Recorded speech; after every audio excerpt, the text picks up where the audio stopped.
Hi there, this is Ranjit, and in this video we'll be doing the full review for this POCO F1 smartphone. And this has sort of shaken up the smartphone industry because this one is having the Qualcomm's flagship processor, that is the Snapdragon 845. But the base variant of this device is selling in India for just 21,000 rupees. And obviously for the price to performance ratio, it's a great device, I would say. But yes, there are quite a bit of cons also with this device. So in this review, I will divide it between the pros and cons so that you can decide if this is the right smartphone for your needs or not. But before that, let me go over the quick specs of this POCO F1. As you can see, it is having the Snapdragon 845 SoC and comes with 6 or 8 gigabytes of RAM. It has almost a 6.2-inch IPS LDC screen, and storage will be 64, 128, 256, and other specs are on the screen for your reference. So let's quickly jump between the pros and cons, and let me give you my thoughts about this device. And guys, I tested this device mostly with my Airtel SIM, and I used it in Hyderabad and even in Mumbai I was traveling, and I also tested it for one day with my Jio SIM. So first, let's talk about what are the things that I actually liked about this device, and we have to talk about the processor used on this. Snapdragon 845 at this price point is a game changer, and also they didn't compromise on the RAM and storage. The base variant comes with 6 gigabytes of RAM and 64 GB of internal storage. So even if you go with the base storage variant 21,000, you're getting a lot. And I was actually very worried, what are the cost cutting? I thought that the camera would be the downside of this device, but I have to say the camera is also actually really good for the price point. Certainly one of the best cameras for the price point of 21,000. I'll talk about the camera later on. I'll also show you the samples. So the processor is the big thing about this device. And now moving to another thing that I liked is that this one is having a hybrid SIM slot.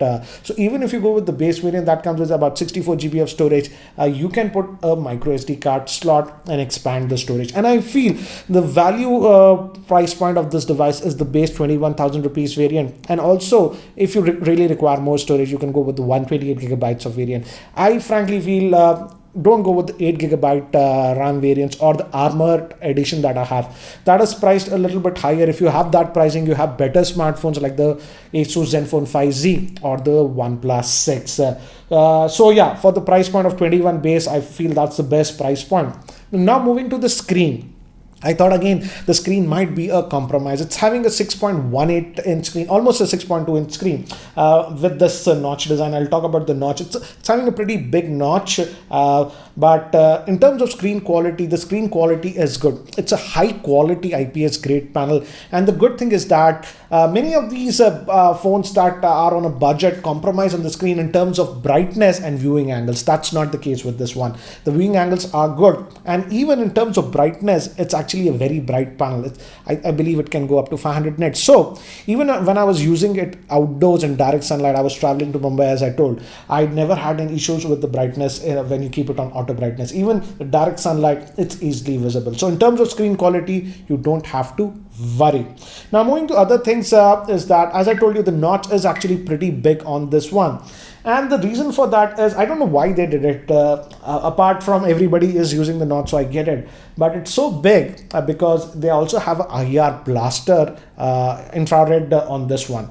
And the infrared actually helps for face unlocking even in pitch darkness. Even if there is no light, the face unlocking works. So yes, that works. But again, I feel due to that, they have made the notch unnecessarily pretty big on this device. But yeah, face unlocking works very well even in pitch darkness, and also the fingerprint scanner is there and it works very well. No issues with the fingerprint scanner. I also like the fact that the fingerprint scanner's position, as you can see, your finger actually reaches there easily. So it's in a proper position, unlike many phones these days which are not giving the fingerprint scanner in the ideal location. So in terms of face unlocking and fingerprint, no issues. Now moving to cellular call quality, as I mentioned, I used it with Airtel and even Jio, and I had no issues. Even when I was in Mumbai roaming, I was with Airtel and I had no issues. It was able to latch to Airtel in 4G network in Mumbai. Again, no issues regarding network reception. Call quality was clear. Now moving to the speakers, Again, it's having they say that it's having a dual speaker. I'll talk about that in the cons because it's not a true dual speaker. But if we forget about the dual speaker, the earpiece access speaker, the bottom speaker is adequately loud. But again, I'll talk about that later. Now let me also talk about the headphone jack given on this one. Fortunately, it has a headphone jack, as you can see, and it runs on this custom UI, that is MIUI. By default, if you just plug in a headphone, the sound output is really flat. But again, as it's MIUI, it has that headphones enhancement. And when I went into that and I tested with a couple of headphones, for example, these are the Audio Technica, some JBL earbuds. And when I changed the profile, I could get some very good output. So again, in terms of headphone output also, they have actually done a good job. Now moving to gaming, again, it's a Snapdragon 845 SoC. So yes, it does play games fine.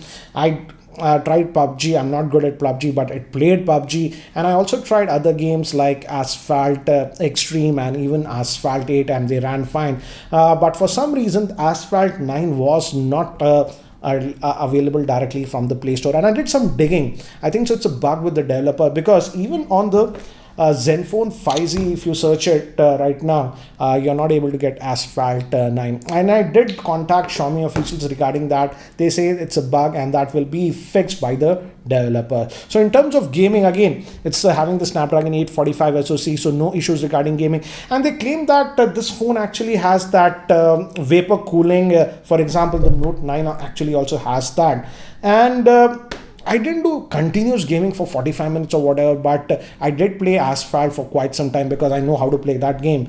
And even after about 25 minutes of the handset tends to get a little bit warm, but it was not overheating. And in my regular usage of this device, I used it over 1 week with my primary SIM. I never actually had issues of any overheating. So you don't have any overheating issues with this phone. But yes, with the extended gaming, above 20 minutes of the back will slightly, you'll feel that it gets a little bit warm. Many of you have also asked me, did I face any network reception issues because of that vapor cooling? I didn't have any issues due to that vapor cooling or whatever. So whatever it is there, it works and the handset doesn't overheat. Now, another thing is that in terms of daily usage, it is running over MIUI. So again, if you don't like MIUI, you won't like it. But what they have done with this phone is that they have changed the launcher. It's not the same launcher that you get with MIUI. So the launcher is a custom launcher that they have given, but underneath it's still MIUI. What I like with this new launcher is that new gesture mechanism that they have given, and I feel it's a very good implementation. You just hold it to get to the multitasking tray, and I really like the back, how you go from sides if you want to go to back, and it actually works very well. Again, if you don't want to use that, you have the normal navigation. Those are the virtual buttons. And in my daily usage, I didn't have any issues of UI lag with this device. And again, even in terms of RAM management, I didn't face any issues like unnecessarily the apps were reloading, and apps like Truecaller, etc. worked, they were in memory. So in terms of daily usage, again, no issues. Now moving to the battery life, it has that 4000 milliamp hour battery, and this is the highest battery life capacity that we are getting with the Snapdragon 845 device. Yes, the Note 9 also has the 4000 milliamp hour battery life, but in terms of battery life, I would say this is the best Snapdragon 845 device that I have tested, and easily it was lasting me over 1.5 days with my typical usage. Even when I went to Mumbai completely on roaming and mobile data, then also it lasted over 1.5 days. And in terms of screen on time, again, it depends upon your usage. You can get anywhere between 5 to almost 7 hours of screen on time with this device, which is again a record for me for a Snapdragon 845 SoC.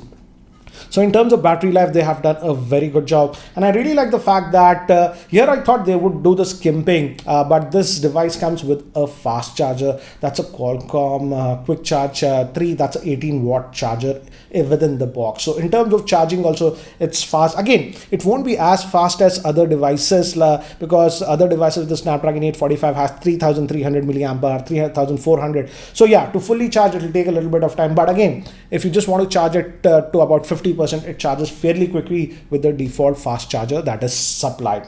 Now moving to the camera, again, I thought the camera might be a dud on this, but I'm pleasantly surprised that the camera performance is actually really good. And as you can see, here are some of the samples that I took with the rear facing camera of this device. And as you can see, in varying light conditions also, it was actually doing a very good job. In fact, it did surprise me in terms of camera performance. And also, I didn't find any lagginess or bugginess in the camera. Yes, it does not have optical image stabilization. So if you compare with more expensive devices, for example, even the Asus Zenfone 5Z or the OnePlus 6, those have optical image stabilization. They will do slightly better in artificial and low lighting condition. But again, for the price point, I would say this was not a slouch.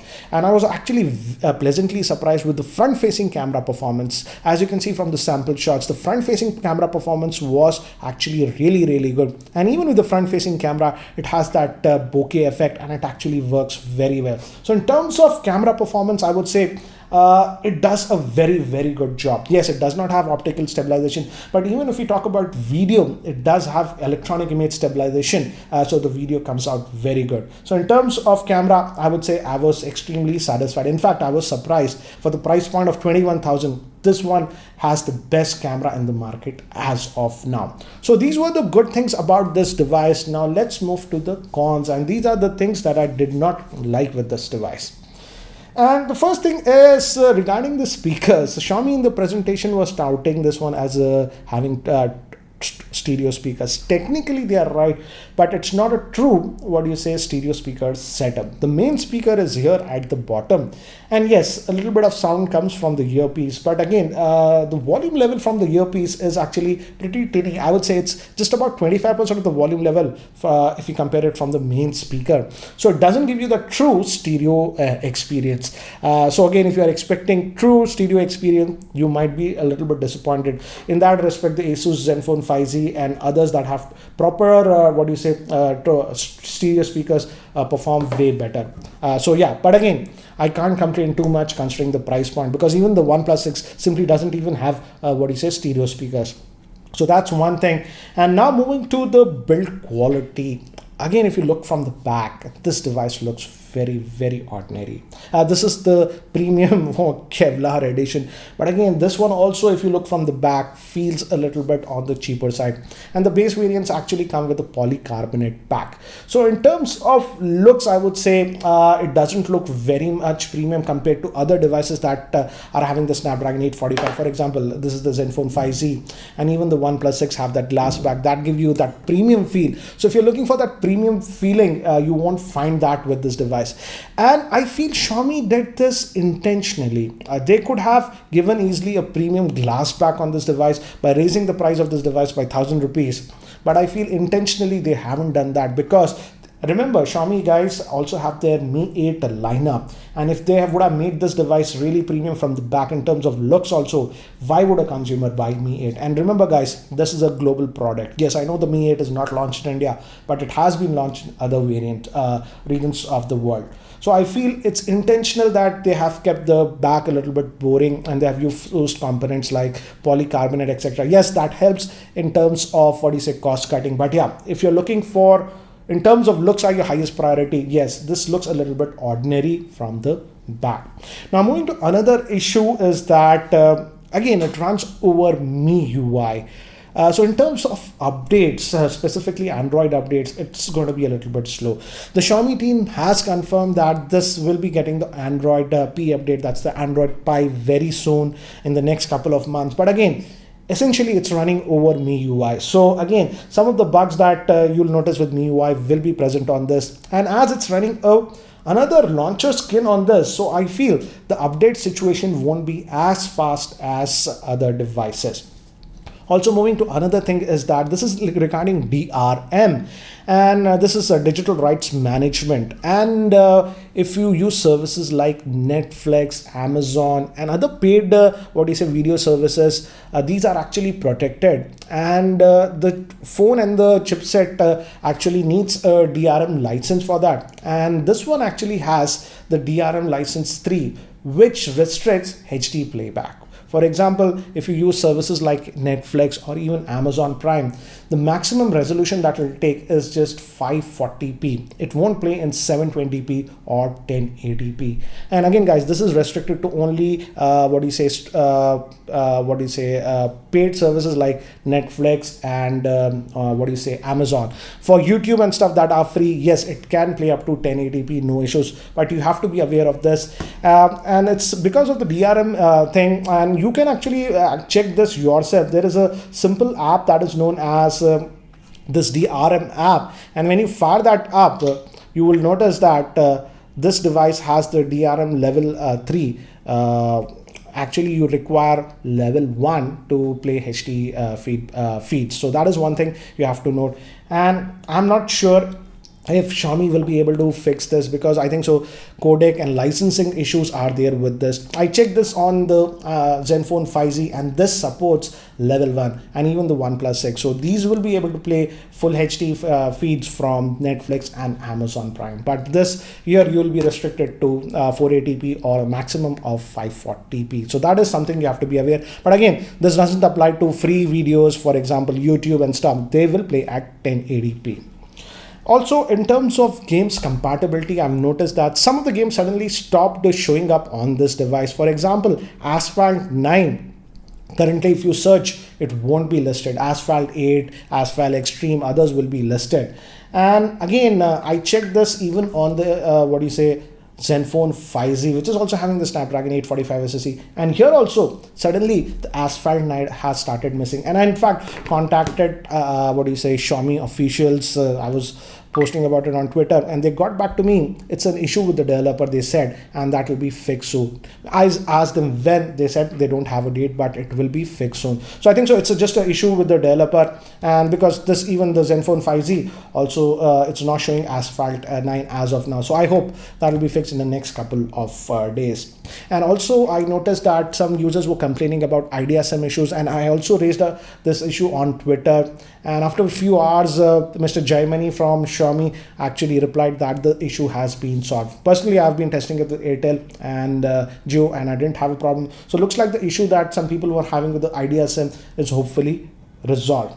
And again, some things that are missing in terms of sensors and stuff, again, no issues. It has all the important sensors like auto brightness, gyroscope, and other sensors that you require. But some of the premium sensors that and features that you find on other phones, for example, NFC is not present on this phone. And obviously, optical image stabilization is also not there. And one more thing that we generally find on almost all Xiaomi phones is the IR blaster. That is also not present on this phone. And lastly, this is a minor con, but again, I noticed this that, and I think so they are doing this to keep the cost low. I've noticed that by default, this smartphone comes bundled with a bunch of apps, and some of the apps are unquestionable. Guys, you have to realize some of these vendors actually do pay these smartphone manufacturers for bundling these apps. Most of the apps were fine. We have a bunch of apps from Flipkart, like PhonePe and all those things. But even apps like UC browser and bunch of apps are installed. Luckily, I was able to uninstall UC browser. But yeah, be aware that a bunch of apps will be actually pre-installed on this device. So these were the cons with this device. Certainly not a deal breaker, but yes, there are some cons with this device. But to sum it up, I would say, for the price of 21,000 rupees, still I would say this is one of the best smartphones you can buy as of now, if you can live with the MIUI interface. The standard features for this device is the incredible battery life that I was getting for a Snapdragon 845 chipset. And again, the raw performance that you get with the Snapdragon 845 is amazing. So no lag whatsoever. RAM management is good. And also the camera performance was excellent. In fact, I would say as of now, the best camera performance that you can find on a device priced at around 21,000. So certainly a very good device, but again, not without its flaws. And there are some bugs on this device. For example, earlier I found a YouTube bug, but that was solved with the last update. And the Xiaomi team also mentioned that in September first week, they will be releasing one more update. So let's see if they fix other issues with the device.